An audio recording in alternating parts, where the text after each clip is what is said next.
Hello fellow producer, this is Onesto, and today I'm going to show you 4 of the best ways to use Soothe 2 from Oeksound. Alright, so the first thing I want to talk about is how to set up Soothe 2. And the reason why I'm bringing this up is because for the longest time, for me at least, I would load up Soothe 2 and just kind of know how to use it just because I think oh, it sounds better, I must be using it right. However, I did some research and I learned how to properly use this thing, and I wanted to pass that knowledge on to you. So let's hear the track that I am messing with.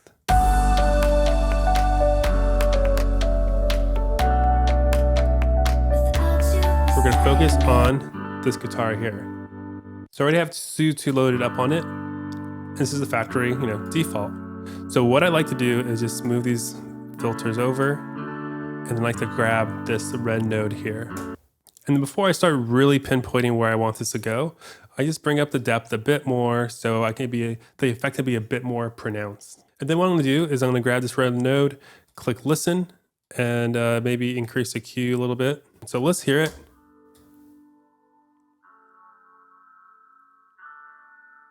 Okay. So right here, it's just probably some resonance building up that we want to get rid of. So now the next thing, we'll focus on the sensitivity knob.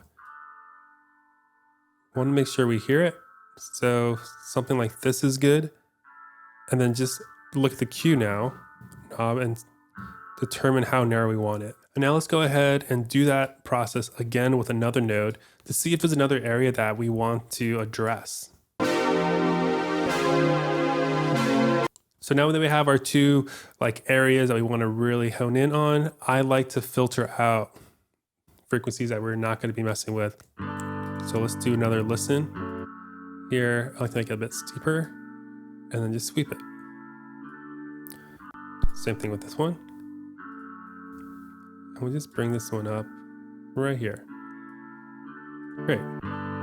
So next step to do is to now go to sharpness and then selectivity. So sharpness is to determine how sharp the these little spikes are down here. See, I bring it up, these get sharper. I bring it down, it's much more broad. But we want to get a little bit more surgical with it.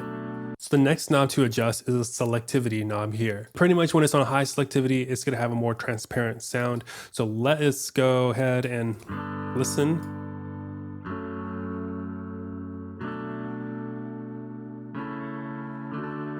Yeah, I wasn't hearing too big of a difference with the selectivity knob, so I'm just gonna keep it here at 7 and just move on to the next step. All right, so we're almost done with this first step. So we wanna now look at attack and release. And these knobs work similar to how attack and release works in a compressor. And all I really think about when adjusting the attack and release is that if I want transients to peek through, I will have a slower attack. So let's see what I think about this here.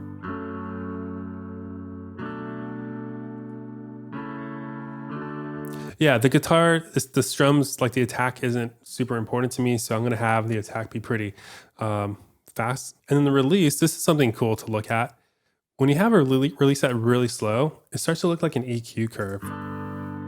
So it's just like this static EQ curve that happens, which, a lot of times you don't want.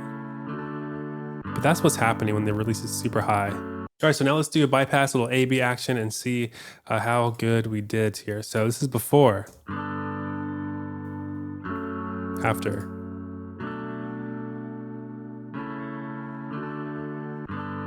Before. And after. Great, so I think it sounds a little bit better. There wasn't a whole lot of problems in this guitar, but I was really happy to just kind of walk you through how to get the most out of setting up Soothe 2. All right, so the second best way to use Soothe 2 is to use the sidechain feature to eliminate masking between 2 elements. So here's a part of my demo that I want to focus on. Here are the 2 elements that I want to address. It's this bass and this kick. And you might be wondering, why are you using Soothe 2 to achieve sidechain compression between a bass and a kick? I know, it's probably not the best idea, but I think this is a really clear way to show you how that masking can get eliminated by the sidechain feature. So first things first, put Soothe on your bass layer, make sure that your kick is the sidechain input for your DAW here. And right now, always focus on bass. Right now, Soothe is processing the bass. We don't want that. We want the side chain. So click side chain here, and I'll click these headphones so you'll start to hear that side chain input. Cool. And we're kind of doing what we did in the first tip here, and making sure these nodes are hovering over the areas that are the problem, or in this case, where the kick is sitting. Cool. Nope. Here we go.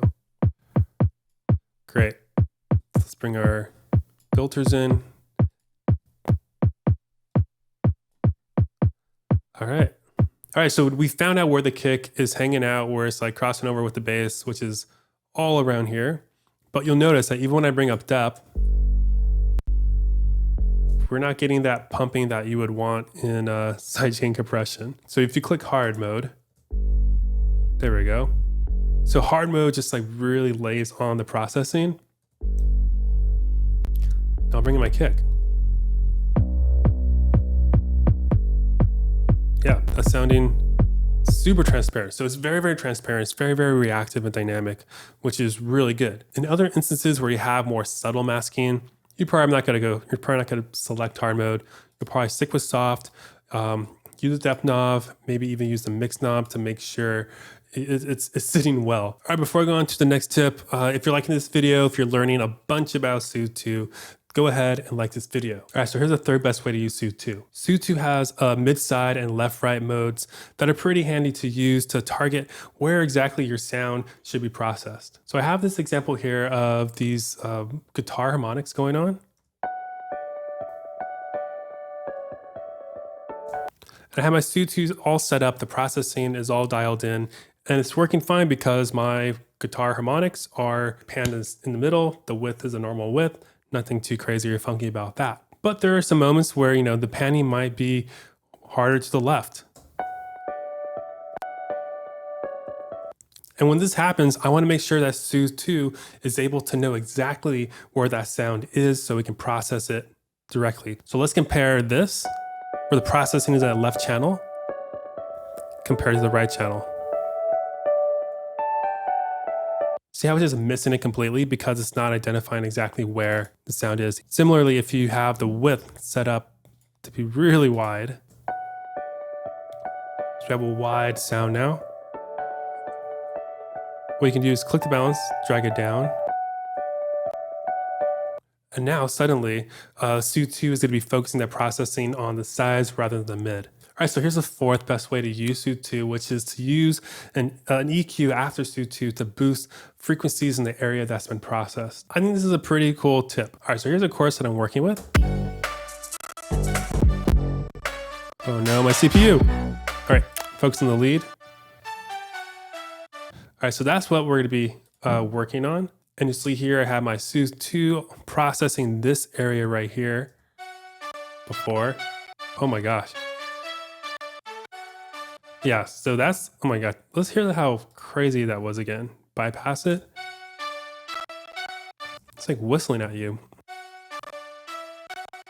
Okay, so there's a really big difference. But what if like in this area, because all these nasty resonance, all that gross whistling has been eliminated, couldn't I just like boost in that area on my EQ and kind of get some more of those good frequencies coming out? Yeah, so let's boost those frequencies.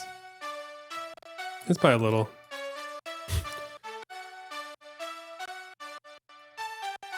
All right, before, after. Yeah, so just by doing this really quick tip, you're able to boost that area that's been processed, that part where all those gross resonances have been eliminated. You can boost that now. And those are the 4 best ways to use Soothe 2. If you found this video helpful, please let me know by liking this video. Now stop watching, go write some music, and thanks for hanging out. Later.